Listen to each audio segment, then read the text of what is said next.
ভারতীয় সেনার বীরাঙ্গনা colonel Sophia কুরেশির পরিচয় নিয়ে বিতর্কিত মন্তব্যের অভিযোগ। রাজধানীতে মধ্যপ্রদেশের বিজেপি মন্ত্রী বিজয় শাহের কুশপুতলিকা দাহ করল প্রদেশ মহিলা কংগ্রেস। পেহেলগাঁও জঙ্গি হামলার জবাবে পাকিস্তান এবং পাক অধিকৃত কাশ্মীর স্থিত সন্ত্রাসীর আঁতুড়ঘর গুড়িয়ে দেয় ভারতীয় সেনা।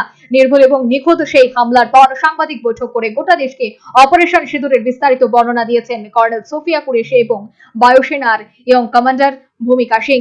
অপারেশন সিঁদুরের ব্রিফিং এ দুই মহিলা আধিকারিককে সামনে এনে দেশের নারী শক্তিকে তুলে ধরার পাশাপাশি দেশের সাম্প্রদায়িক সম্প্রীতির বার্তা দেওয়া হয়েছে গোটা বিশ্বকে। এই ঘটনায় সংখ্যালঘু সম্প্রদায়ের প্রতিনিধি সোফিয়া কুরেশিকে নিয়ে বিতর্কিত মন্তব্য করার অভিযোগে মধ্যপ্রদেশের বিজেপি মন্ত্রী বিজয় শাহের বিরুদ্ধে এ নিয়ে রাজধানীতে প্রতিবাদ মুখর হয় প্রদেশ মহিলা কংগ্রেস। আপনারা জানেন যে আমাদের দেশে যে কাশ্মীরের পেহেলগাঁওয়ে যে 22 তারিখ যে ঘটনা ঘটেছে তার বিরুদ্ধে পাকিস্তানের বিরুদ্ধে যে অপারেশন চালিয়েছিল অপারেশন সিঁদুর, তার নেতৃত্ব যে দিয়েছিলেন কর্নেল সোফিয়া কুরেশি এবং উইং কমান্ডার ভূমিকা সিং, তাদেরকে নিয়ে বিজেপির যে মধ্যপ্রদেশের মন্ত্রী বিজয় শাহ যে অশালীন মন্তব্য করেছেন সেটা ত্রিপুরা প্রদেশ মহিলা কংগ্রেস ধিক্কার এবং নিন্দা জানায়। সেটা উনি কি বলেছেন যে আমাদের কর্নেল সোফিয়া কুরেশিকে তাদের পাকিস্তানে পাঠিয়েছে তাদেরই বেটিকে মারার জন্য।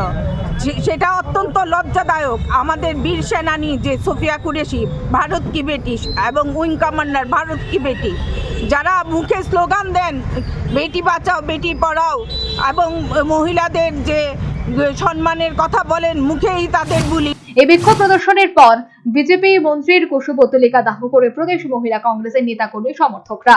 প্রসঙ্গত মধ্যপ্রদেশের মন্ত্রী বিজয় শাহ বলেন, ওরা আমাদের হিন্দু ভাইদের পোশাক খুলে ধর্মীয় পরিচয় যাচাই করে হত্যা করেছে।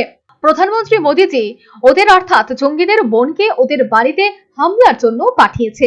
ওরা অর্থাৎ জঙ্গিরা আমাদের বোনকে বিধবা করেছে, তাই মোদীজি ওদের সম্প্রদায়ের বোনকে ওদের পোশাক খুলে উচিত শিক্ষা দেওয়ার জন্য পাঠিয়েছেন।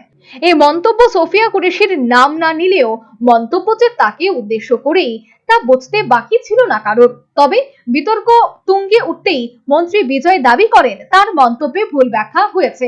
তিনি কর্নেল কুরেশির কাছে 10 বার ক্ষমা চাইতেও প্রস্তুত। কিন্তু এই মন্তব্যের প্রকাশ্যে আসতে দেশ জুড়ে নিন্দার মুখে পড়েছে বিজয়। মধ্যপ্রদেশের রাজ্য বিজেপির তরফেও রীতিমতো তিরস্কার করা হয় মন্ত্রী বিজয় শাহকে। অবিলম্বে বিজয় শাহকে মন্ত্রী পদ থেকে সরিয়ে দেওয়ার দাবি তোলেন কংগ্রেস সভাপতি মল্লিকার্জুন খার্গে। অন্যদিকে ভারতীয় সেনার বীরাঙ্গনা কর্নেল সোফিয়া কুরেশির ধর্মীয় পরিচয় নিয়ে বিতর্কিত মন্তব্য করা বিজেপি মন্ত্রীর বিরুদ্ধে মামলা দায়েরের নির্দেশ দিল মধ্যপ্রদেশের হাইকোর্ট। মধ্যপ্রদেশের মন্ত্রী বিজয় শাহের বিরুদ্ধে এফআইআর দায়ের করতে হবে বলে জানিয়েছেন আদালত। অর্থাৎ আইনি বিপাকে পড়লেন বিজেপির এই মন্ত্রী। Bureau report, news vanguard.